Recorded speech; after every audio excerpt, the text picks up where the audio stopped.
Hello YouTube. At the car boot sale recently I managed to pick up a BIGTRAK and it cost me £7, which I thought was really good.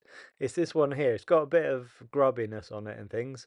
But then I carried on around the car boot sale and I managed to find another BIGTRAK for £2, which is in even better condition, believe it or not. So I'm going to keep the £2 one, and this one I'm going to turn into a kind of a Mad Max vehicle. If you haven't seen this channel before, I did one a while back where I took a VW Beetle model and I Mad Maxed that, and that looks pretty cool. I'll show you that now and you can see what you think. So here's the VW Beetle, and I think you'll agree that it would be pretty at home in a Mad Max movie. I had loads of fun doing this, and it's mainly just painting it with loads of dry brush effects just to get the rusted metal look. If you end up enjoying this video and seeing all the stages through me painting up the BIGTRAK, then feel free to look back on this video with the VW Beetle, and you can see the similar sorts of stages and how I built it up. I don't normally do projects that involve vehicles on this channel, but this is a nice one to do. And also, I've done things like making alien guns and that sort of thing, but normally I make creatures from movies. Right, stage one of doing the BIGTRAK was just to paint the whole thing black. I'm using System 3 acrylic paints to do this. It's really nice that it already had black wheels, so that saves painting them at all. You can just leave them as they are. Everything else though, you just paint black, and it's just a really quick way of doing it, just to get a base colour on there. It means you don't have to think about anything, you're just literally making sure everything looks black. Okay, stage two was to dry brush this brown colour over the top. So I used a mix of cadmium red and emerald green, and maybe a little bit of yellow ochre as well in there. Mix it all together, and then that's dry brushed over all the top surfaces.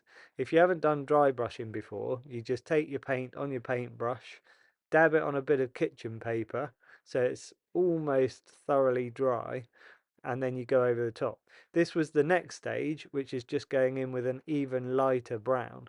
And you can see what it's doing is bringing out all of the high edges and all of the high points, all of the grooves and everything like that are left black. All the really deep places are all still dark. It's just all the high points are all really nice and bright. I think you'll agree it's already starting to look a little bit like rusted metal, but the next stage is what makes it look even more like actual metal. It's just taking some silver acrylic paint, still System 3, and then you just do the same thing, dry brush it again over the top. But this time you want your brush even drier. You want hardly any paint on there at all, and you're just literally dusting it on to all of the corners and things. This way you still see all of the brown underneath it, or pretty much all of it, and the silver is really just catching those kind of little corners and edges. And you can see it really does start to look like metal. This video probably doesn't do it much justice. Like in real life it looks much better than this, but it gives you the rough idea, I think. So if you wanted to paint a BIGTRAK just like this, it's really quick to do. Those few stages of just painting it black, dry brushing brown over the top, and then dry brushing silver over the top. Yeah, really fast. You could probably do that in like a couple of hours or something. It's the next stage which is a little bit more challenging, but it's also really good fun. And that is to add lots of embellishments onto this. Um, it depends what you're after, because obviously, you know, if you want it to still just look like a standard BIGTRAK but just be a different color, you could do what I've done so far. But I just basically went to my shed, and in my shed I've got all loads of boxes with like little bits and bobs in, and I just brought them all in the house. Here they are. They're in one of those kind of cool racking systems, and they're just bits that I've collected over the years that I thought might be useful for something, and this is the kind of project that they're really useful for.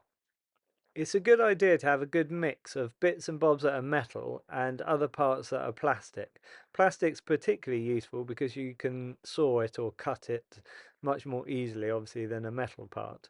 You can see I've also got this other little box full of bits and bobs, and super glue is going to be essential for sticking everything onto our BIGTRAK. So when I go to the car boot sale, I also look out for Lego because I collect Lego Star Wars minifigures. But when I'm going through all the boxes of Lego, there's so many other bits and bobs that aren't Lego, and I have to remove it all because I end up selling the rest of the Lego on eBay or something like that. So all of these bits and bobs, this is just a random box full of just junk basically.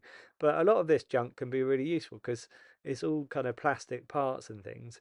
And anything in here, like that might be like a tube or just a rounded bit of plastic or anything that I can kind of saw into another shape can be really good for this sort of project. So you can see here I've picked out like a cannon.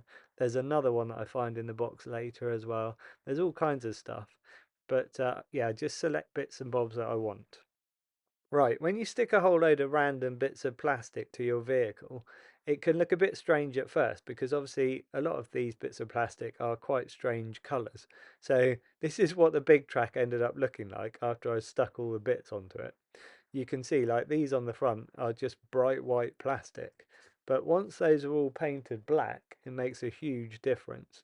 So this is what I'm going to do as my next stage, is go over all of the plastic parts and all of the metal bits as well, like those washers that I stuck on for headlights and that sort of thing. That will all get painted black initially. It's quite handy if you've got some bits of plastic that were already black because you don't have to paint them. I found this little tank turret and a little gun on the top. Um, so all of that will be painted black, and then I can start doing like I did before, building up the silver effect. But I'm not going to put brown on these parts. I'm just going to go straight in with silver. I added this really massive gun on the side, which I think is pretty cool. And there's loads of like little boxes, sort of crates and things like that. And I've added extra bits to the side bits on here, look. And I think that just adds something as well. The twisted wires on the sides are quite cool, and they'll look even better when they're painted. But yeah, you can see I've got all sorts of things that I've added to the back. I've just put, this kind of section at the back, and I don't know if anything would be particularly practical. Those look like little flamethrowers on the back there, like little jet boosters. That's quite cool, I thought. But yeah, overall, I'm pleased with how this is looking, and I'm sort of looking forward to painting all of the bits black, see what it looks like at that stage. By the way, a lot of people get a little bit funny about vintage toys, and obviously this BIGTRAK is from the 80s, but I can remember like at least 50% of all kids having one of these. I didn't actually own one when I was a kid, but I think so many people did, like loads of my friends had them, and they're just everywhere. So the fact that you can still pick them up at a car boot sale for like £7 or like £2 means they were not rare at all. Okay, you can see what it looks like here with all of the bits painted black. It actually looks pretty cool, and I was tempted to maybe leave it like this, but I just really wanted to do the silver dry brushing to it as well. Yeah, there are certain vintage toys that you just wouldn't want to do anything to. Like if you had a My Pet Monster, you wouldn't want to kind of cut his head off and put a teddy bear head on or something like that. Or if you had some Kenner Star Wars figures, you wouldn't want to chop them up and give them different heads and different legs. But with a BIGTRAK, I think it's fine, and especially as I've got two and I'm keeping one intact in my collection, I don't mind doing this to the rest of it. Okay, you can see where I've dry brushed the silver onto the black. It gives a completely different look to the stuff that I painted brown first and then added silver to. And because it looks like a different kind of metal, I'm really pleased with it. So these kind of nails on the front, do you remember they were white plastic? They now look like they're made of metal, which I really like. And yeah, I've just gone over the whole lot, dry brushing all the way, and I think you'll agree it's brought out a lot of the details. It's worth mentioning to any of you that are thinking of doing this or a similar project, it is actually probably worth painting all of the parts black first and then sticking them on.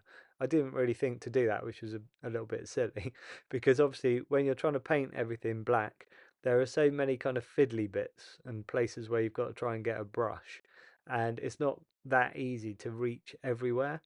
So yeah, keep that in mind. By the way, if any of you do this as a project or do something similar, let me know in the comments because I really love hearing from you guys if you do end up like getting a bit of inspiration from what I've done. Okay, the final touch was to add some rust effects, and you can see what I've been doing is adding the rusty colour on the bottom edges of things like the headlights, and then I've done like stains as if the rust has run down underneath each particular object. You can see it here, look on these rivets, I've just put some running down. So you just can water down your rust colour. By the way, if you want to mix a rust colour, if you use yellow ochre with a tiny bit of red added, that gives a really good rust kind of colour. And I've used it everywhere, you know, look underneath this turret, for example, it's all along the bottom edge. And if you really water down your rust colour, it kind of runs into lots of different places.